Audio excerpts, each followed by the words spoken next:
Good morning. My name is Blessing Ohene-Amoako, and today I'll be presenting a critical evaluation of international business management as a discipline concerned with designing and orchestrating a firm's architecture for global value creation. This presentation will examine the theoretical foundation of the statement, test it against real-world corporate examples, and assess its relevance in today's complex environment.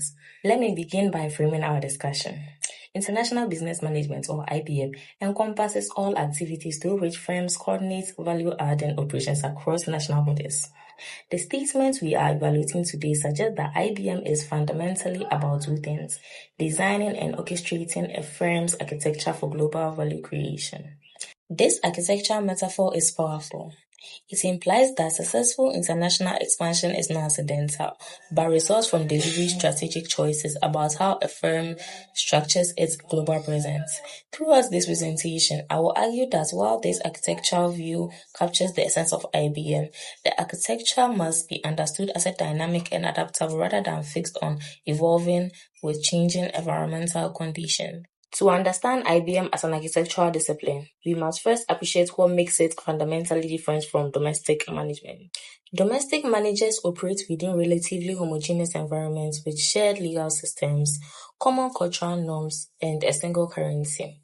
International managers face qualitatively greater complexity, multiple legal jurisdictions, diverse cultural value systems, currency fluctuations, and the need to coordinate across time zones and geographic distances. The concept of liability of foreigners, developed by Zahir in 1995, captures the inherent disadvantage foreign firms face.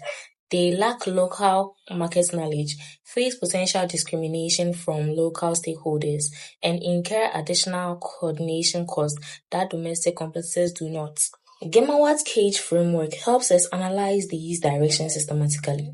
Cultural, administrative, geographic, and economic differences all compound the challenge. For example, when Walmart entered Germany, it underestimated administrative distance in labor laws and cultural distance in consumer shopping preferences, differences that ultimately contributed to its market exit. These complexities mean that international success requires international architectural design, not simply extending domestic practices across borders. So what does architecture mean in the context of IBM? Architecture refers to the interconnected system of strategic choices that collectively determine how a firm creates value globally. This is not about isolated decisions, entry mode here, structure there, but about how these elements fit together as an integrated whole. Three components form the foundation of this architecture. First, entry mode strategies determines the footprint, whether it exports, forms joint ventures, or establishes wholly owned subsidiaries.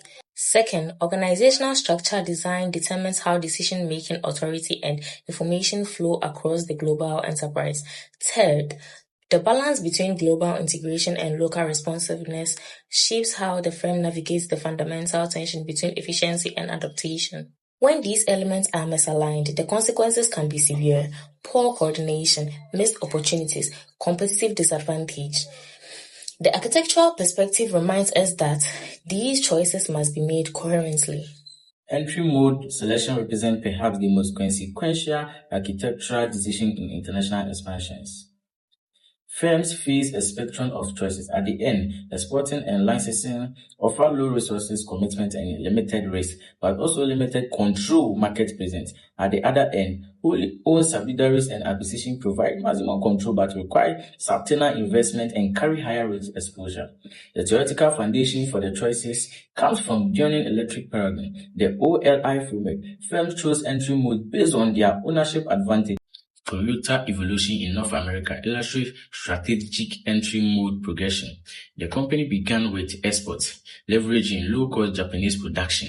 As its ownership advantages strengthened brand reputation, manufacturing expertise, and as location advantage in North America became more attractive, Toyota progressively internalized operation. It established sales subsidiaries, then assembly plant, and ultimately full-scale design and engineering center.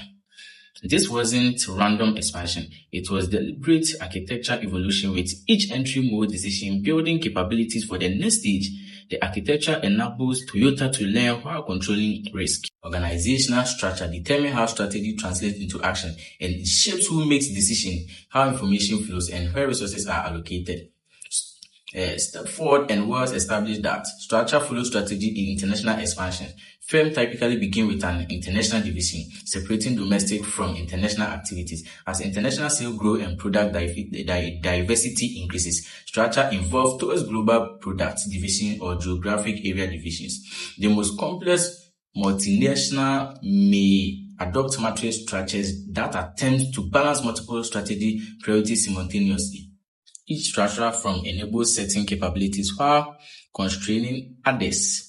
Global product division facilitates product innovation and scale economies, but may struggle with local responsiveness. Geographic division enables deep local adaptation, but may sacrifice global efficiency.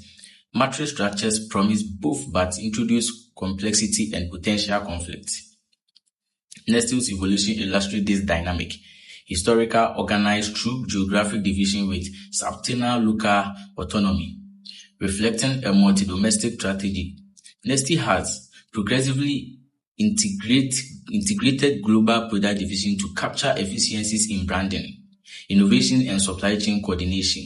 The resulting matrix-like architecture represents an ongoing attempt to balance competing demands. The lesson is that structure is not neutral. It actively shapes what the organization can achieve. The tension between global integration and local responsiveness in the central strategic dilemma in international business. Should firms standardize operations worldwide to capture scale economics, or should they adapt to local conditions to maximize relevance? Bartlett and Goshal's integration responsiveness grid provides the foundational framework. International strategy transfer home country innovation abroad with minimal adaptation. Multi-domestic strategy emphasizes local responsiveness with limited global coordination. Global strategy pursues scale through standardization across markets. Transactional strategy, the aspirational idea, seeks simultaneous global efficiency, local responsiveness, and worldwide learning. Unilever evolution demonstrates the challenge. For decades, Unilever operates as a classic multi-domestic enterprise with country manages enjoys subtenal economy. This enabled deep local responsiveness. Detergents formulated for local water conditions, foods adapted to local taste, but it sacrifices global efficiency and brand coherence, resulting in duplicative operations and fragmented brand portfolios. From the 1990s onwards, Unilever undertook architectural reconfiguration, consolidating brands from over 1,600 to approximately 400, integrating supply chains and reducing subsidiary autonomy.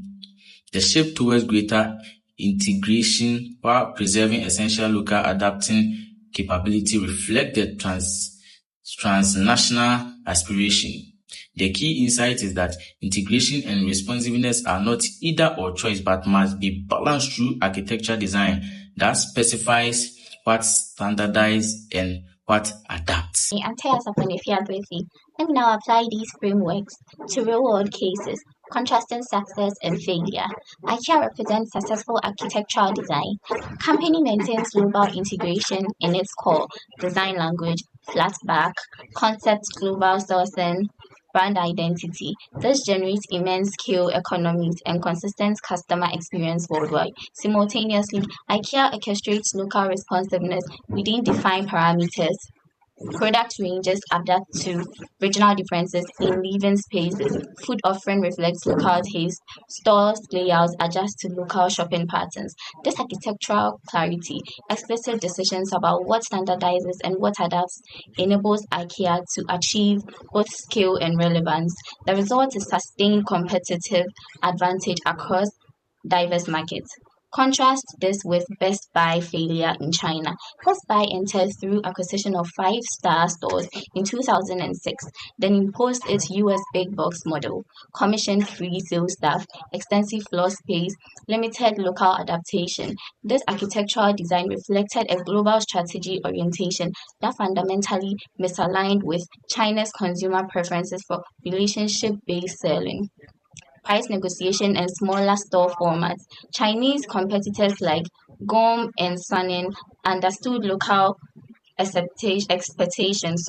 Best Buy architecture provided too rigid to adapt, and the company exited in 2011, writing off approximately US $300 million. The strategic lesson is clear. Architectural design must be informed by deep understanding of local market conditions, and the architecture must incorporate flexibility to adapt when conditions differ from assumptions. Rigidity in the face of market reality destroys value. The architectural view of IBM becomes even more relevant when we consider temporary pressures reshaping global business. First, digitalization transformed architectural possibilities. E-commerce platforms enables asset-light internationalization. Amazon and Alibaba achieved global scope without extensive physical presence. Digital coordination tools reduce communication costs, enabling micro multinationals, small firms global from inception. However, digitalization also introduces new complexities. Cybersecurity risks escalate with scope and data localization regulations in jurisdictions like the EU and China require architectural adaptation. Second, geopolitical uncertainty fundamentally challenges traditional architectural assumptions. US to China trade tensions, sanctions following Russia's invasion of Ukraine, and resurgent economic nationalism reshape the local advantages that underpin architectural design. Apple's supply chain evolution illustrates adaptive response. Decades of concentration in China created efficiency, but also geopolitical vulnerability. Apple now orchestrates gradual diversification, shifting some production to India and Vietnam while maintaining core China relationships. This sacrifices some efficiency for enhanced resilience, reflecting a fundamental architectural adjustment. The implication is that static architectural design based on current condition is insufficient. Contemporary IBM must incorporate dynamic capabilities, the organizational capacity to sense environmental shifts and reconfigure architectures accordingly. Firms that treat architecture as a living system continuously adapted to changing circumstances will outperform those that treat it as a fixed blueprint. This is why IBM architecture matters more than ever. In volatile environments, the capability to design and redesign global configurations become itself a source of sustainable competitive advantage. We conclude by synthesizing our key insights. We have seen that international business management involves designing an interconnected architecture comprising entry mode choices, organizational structure, and the integration responsiveness balance. The architectural perspective captures the strategic essence of IBM. Successful international expansion results from deliberate, coherent design, not accidental evolution. Our case analysis confirms this. IKEA's success reflects architectural clarity about what standardizes and what adapts. Best Buy's failure reflects architectural rigidity that couldn't accommodate local market realities. However, critical evaluation requires us to extend the metaphor.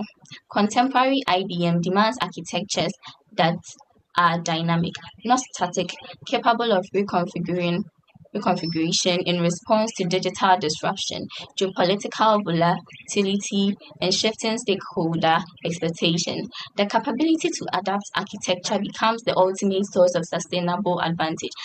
Our final judgment, therefore, affirms the statement while qualifying it.